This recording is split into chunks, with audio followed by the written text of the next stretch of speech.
Ankolam Nija Bija Santati Tiryas Kantopalam Sujika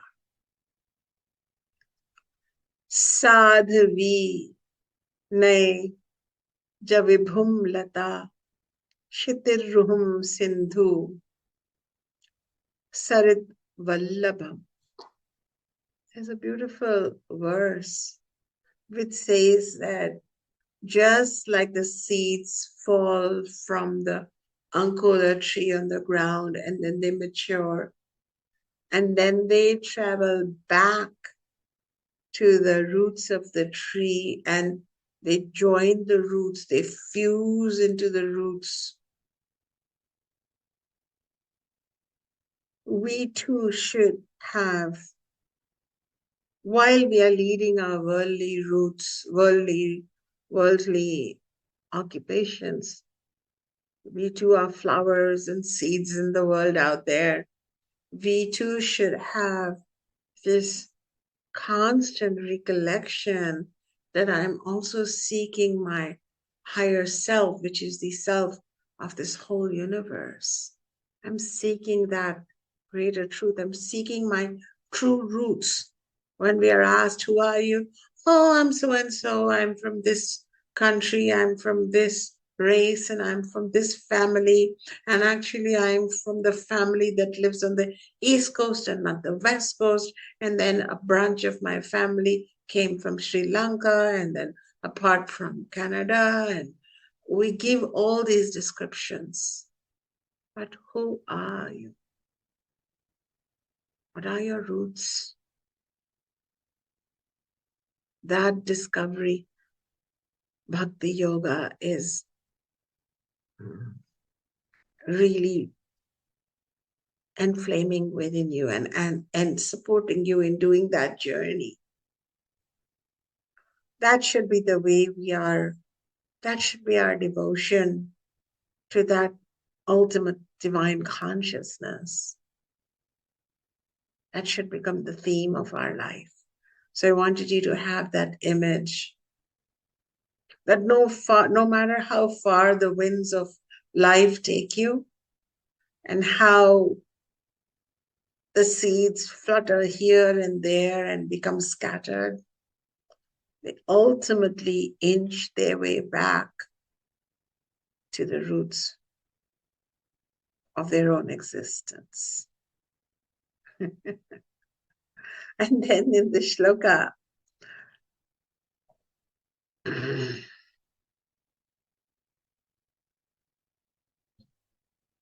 this chant keeps going on and it talks about iron filings that are automatically drawn to a magnet.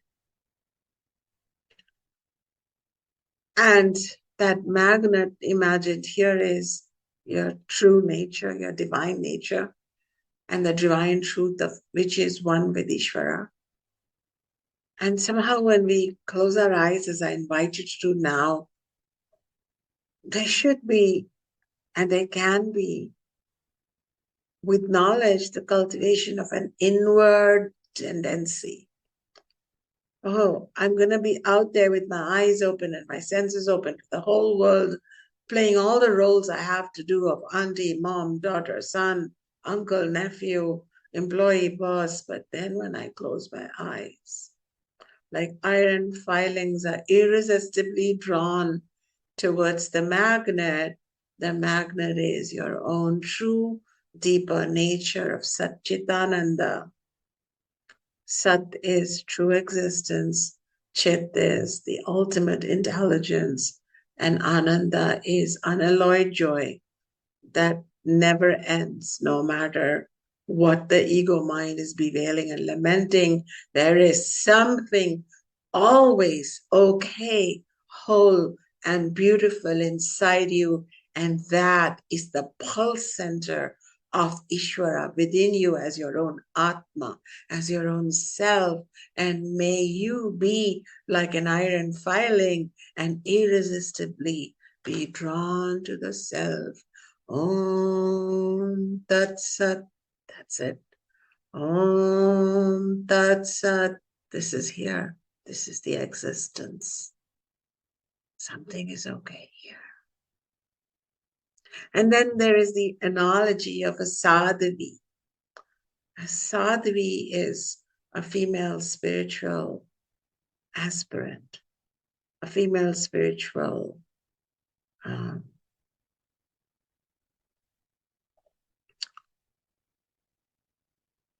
seeker, but a sadhvi is not a casual seeker, but a deeply committed seeker to the, and just as a seeker, so they have given the example of just like a seeker, a sadhvi is dedicated through her disciplines to the truth, to that higher quest, to her guru. So it's not very clear. They don't just use one word, but they're comparing the disciplined or the persistent or the committed devotion. What's that devotion? Because when we use the word devotion, we think of religious do's and don'ts. If you're devoted, you will do this. If you're devoted, you will not do that. But devotion here is really bhakti. And devotion here means this quest for the higher truth, for the universal truth. This devotion, this bhakti, this quest is going to pull you even deeper than anything else in the world. So that's why it's been compared to a sadhavi.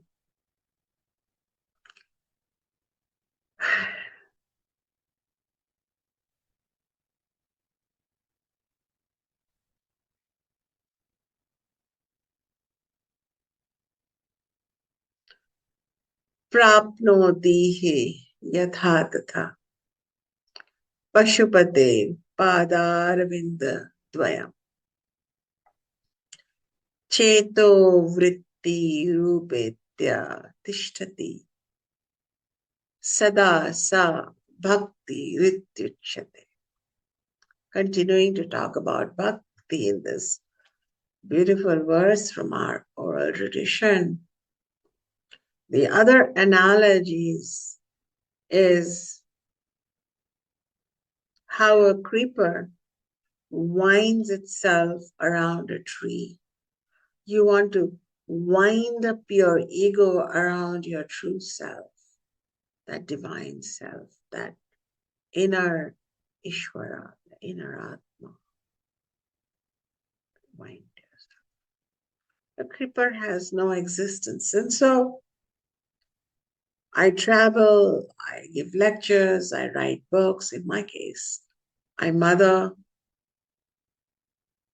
I'm the biological mother of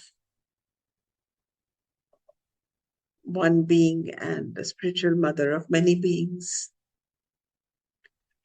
But inwardly, when all those roles calm down, I'm like a creeper wound up around Ishwara. The truth, the greater truth, the quest, the love, the devotion.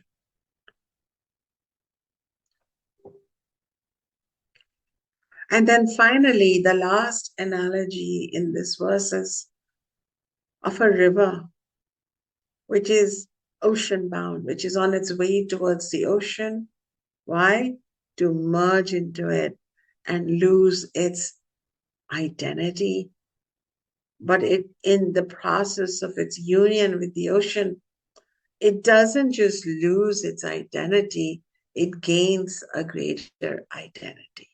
So when our tiny ego feels like it's dying, and perhaps the yogas are asking me to give up on being who I am, no.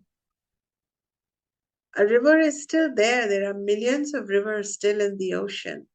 But when you have an experience of union, with this higher self, with this universal divine self, you become a more potentiated and, in simple terms, just simply awesome person. You don't, you, once the conclusion of one's journey, the yoga, the union, does not stop you from being a worldly person, because we coexist in the world as a worldly being. But internally, we know we are one with the divine, as divine beings. So we remain in the world, but having our divine self-knowledge, divine awareness, divine powers, we become simply, truly whole, balanced, peaceful, radiant, calm, successful, peaceful, blessed, blessing, blissed, and beautiful.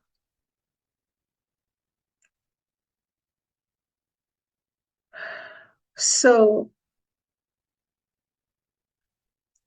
in the last line, that attitude, that constant learning that we are having in the Vedic way, and then the contemplations that you are assisted with throughout the month, help you, draw you towards, in your imagination, the lotus-like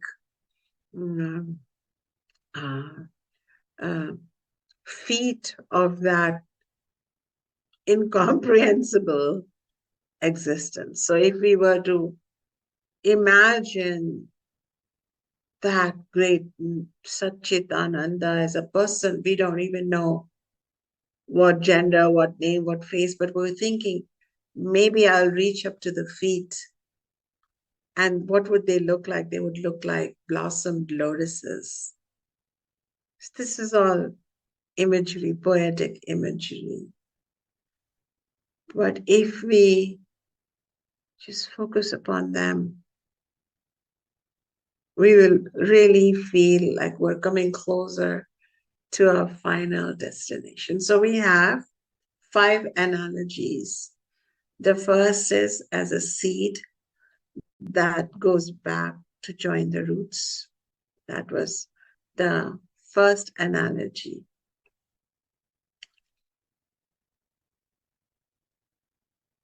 Then there was the analogy of the iron filings seeking the magnet spontaneously.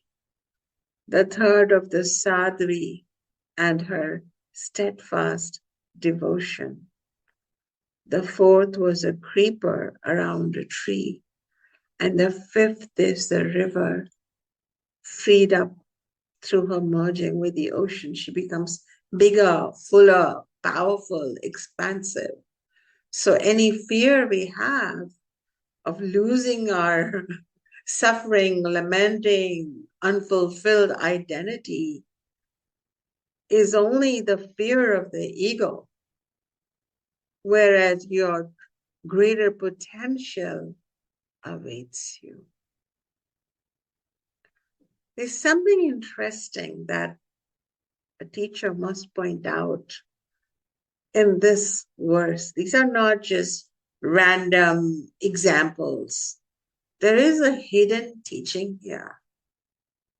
And that's a teaching of our relationship with that ultimate reality, termed as Ishwara, also termed as Brahman in Jnana Yoga, but we will refer to it as that then. For now in Bhakti Yoga, Ishwara and Jiva, we Jivas and Ishwara is the words we use.